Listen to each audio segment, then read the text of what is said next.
A desert planet with twin suns. Hello there. It's over, Anakin! I have the high ground! That's f***ing Obi-Wan Kenobi. Welcome back to Twin Sun Talks, folks. I'm your host, Jonah Liu. Thank you so much for listening, and welcome to our review and breakdown of Obi-Wan Kenobi Episode 5. This was an incredible episode, and I can't wait to talk to y'all about it. So without further ado, let's dive into I Have Spoken. I have spoken. Alright, so as usual, I'm going to start with my non-spoiler review, followed by my full spoiler review and breakdown, and then ending with some theories in my vision segment. So as far as my non-spoiler review for Episode 5 goes, is this was definitely a step up from last week. It was tense, emotional, had great development for most of the characters, and I really don't feel like I can say too much without giving too much away, but I'm very pleased and very excited to see what the finale has in store.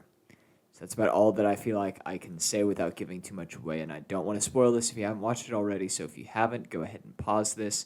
This episode will still be here when you're done. So this is your spoiler warning. Spoiler, spoiler, spoiler. Let's dive in. Alrighty, so right off the back, we get flashbacks. And now this is what I wanted and have been wanting for this entire show. Hayden is back for realsies in the flesh as Anakin. And you can, I'll state the obvious. You can obviously tell that he and Ewan are much older than their Attack of the Clone days. But seeing them back in the mentor-mentee roles again was absolutely sublime. I love that they went with the Padawan Anakin too. That was very bold of them. Mainly because it's probably the most contentious version of Anakin. And for another thing, it also, why I think it's really interesting is that it shows Vader's insecurity very well. Because he may be very dominant and commanding and terrifying, but under all that, he's just a young man, scarred by loss and plagued by the idea that he wasn't strong enough. And these flashbacks shows resentment and recollection of Obi-Wan chiding his aggression and obsessive desire for victory. And how we see echoes of this boy in Vader. And I just think that that's very powerful, very, very interesting, especially since we didn't really get to see that side of Anakin, that really ruthless, like willing to win at all costs. We didn't see that as much in the movies, so getting to see that in live action with Hayden portraying him is really, really awesome. We also got more Order 66 footage, and may I just say Anakin was terrifying. And the warning at the beginning of the show, this episode, made me kind of chuckle. It said something along the lines of like some of these images may be upsetting to some people. And when I saw that, I was like, okay, we're probably gonna see some dead younglings. We're probably gonna see Anakin kill some kids. And also, Riva was confirmed to be a youngling, so theory proven. I don't think that was anything too groundbreaking that I made. But like, hey, I was right. And more on that later. But the next thing I want to talk about is that Obi-Wan is back. And as much as I do wish that the last episode did a little more to develop Obi-Wan's struggle to come back to himself, seeing him back in the confident sort of military role was really, really awesome. He was like the proud warrior and general that he once was.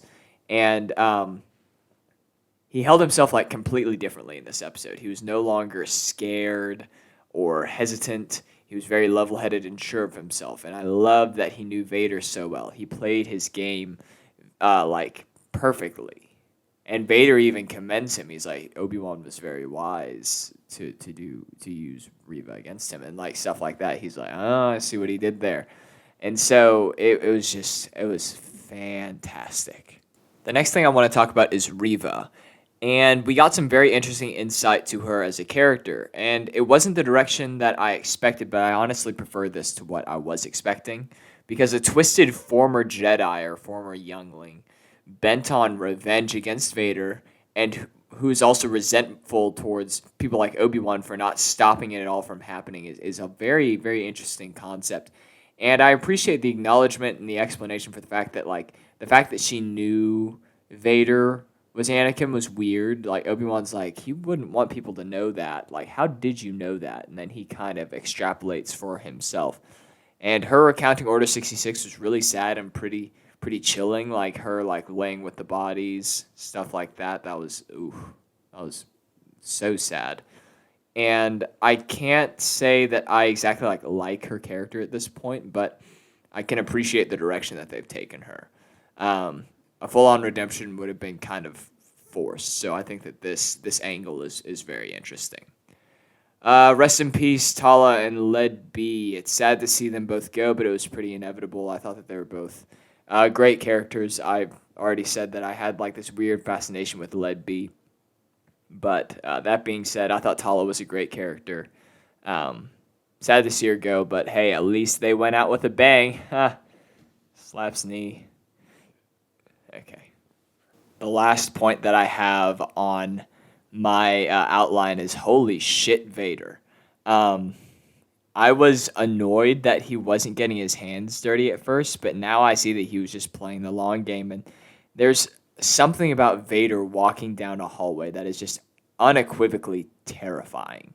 And I can't lie, I giggled with joy when he grabbed the ship with the Force, like very Star Killer-esque, and then I gasped when he tore it open like it was tinfoil. And his fight with Riva was fantastic. He was just screwing with her.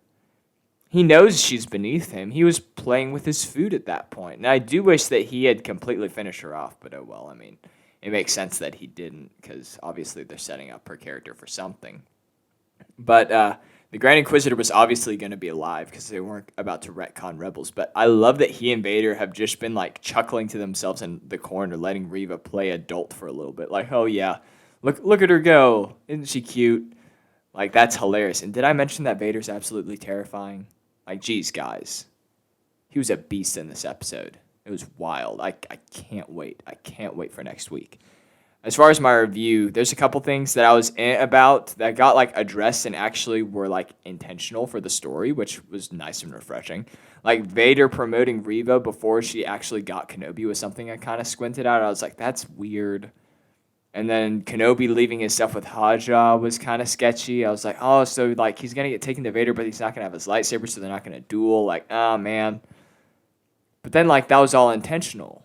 It's like, oh, y'all meant to do that. Normally when I like nitpick, it's unintentional. And it's just like, oh, we missed that. But like this time it was intentional. Like, oh, look at y'all. That sounds super arrogant of me, but that was my response.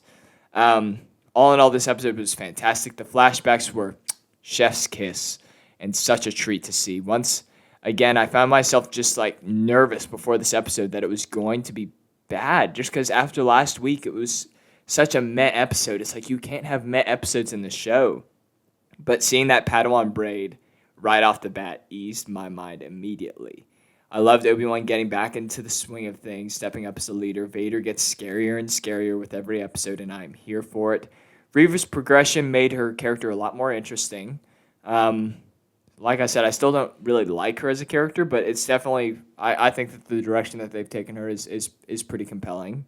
And overall, I love the return to form, and I really can't wait for the conclusion next week. So that's about all that I have for I've Spoken. Let's dive into visions.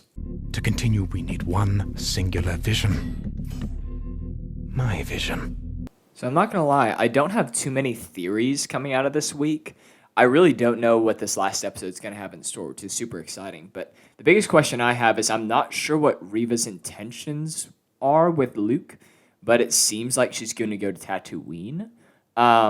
Which is interesting. I don't know how that's going to play out. This last fight between Kenobi and Vader is going to be insane. I'm so excited. Qui-Gon is still coming, hopefully. I doubt at this point that we'll see a physical manifestation of it, but if I had to guess, like the last line of the show, the last scene is going to be him like kind of more confident, less anxious. He's just going to be sitting in his hut, and he's going to like go, Master Qui-Gon, like something like he's going to call out to him, and then it's going to like fade to black, and we're just going to hear Qui-Gon's voice go, Obi-Wan. And that's like the final line of the show. And I'm hopeful for maybe a flashback like to their later life, like maybe from the Clone Wars or from like the episode 3 era. But I mean, I'm happy with what we got, but if we were to get another one, that's what I'm hoping for. And I really don't have much else. I'm just excited. I'm kind of trying to go into this with not too many expectations, just kind of get surprised. And yeah, that's the biggest thing. But that being said, this is episode 98 of our podcast. So Stay tuned this Friday for this month's Ability to Speak Does Not Make You Intelligent. It'll be coming out, like I said, this Friday, and that'll be episode 99, and episode 100 will be next Monday. So we got something really special planned for that, so stay tuned. That's a huge milestone for the podcast, and I can't wait to celebrate that with y'all. But that being said, you've taken your first steps into a larger world. May the Force be with you, and I will see y'all in the next episode. Bye, friends.